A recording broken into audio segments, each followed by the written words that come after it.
అదే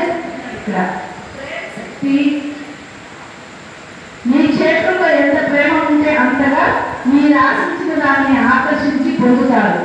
మీలో నుంచి భావనలు ఉంటే మీ శరీరానికి ప్రేమను పెంచుతారు. మీలో ఎటువంటి భావాలు ఉంటే ఆ భావాలు మీ శరీరము మీ భావాలు అనేవి ప్రేమ ద్వారా వ్యక్తం అవుతాయి. మీ శరీరం ఏమి ప్రేమను పండించలేదు. మన మనసులో నుంచి ఇలా మాటకు వచ్చేది.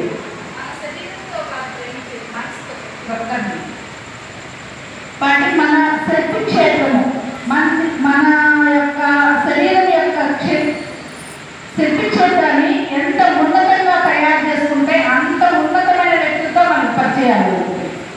నీ శక్తి ఒక 50% ఉందనుకో, 50 శక్తి లెవెల్లో ఉండే వ్యక్తులతోనే నీకు పరిచయం ఉంటుంది ధ్యానంలో.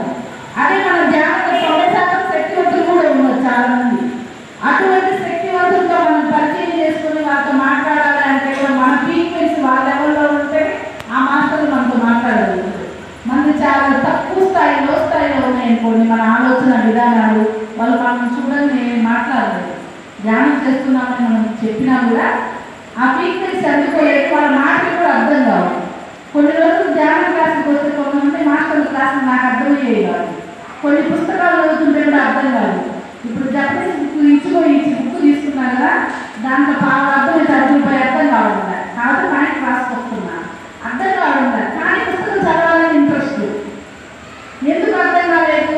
ఆ బుక్ ఆవిడ యొక్క ఆలోచన సరళి నా మనసు సెట్ అవ్వదా అంటే నా దగ్గర అంత ఫ్రీక్వెన్సీ లేదు. ఆ బుక్ చదివి అర్థం చేసుకునే అంత ఫ్రీక్వెన్సీ లెవెల్ నా దగ్గర లేదు.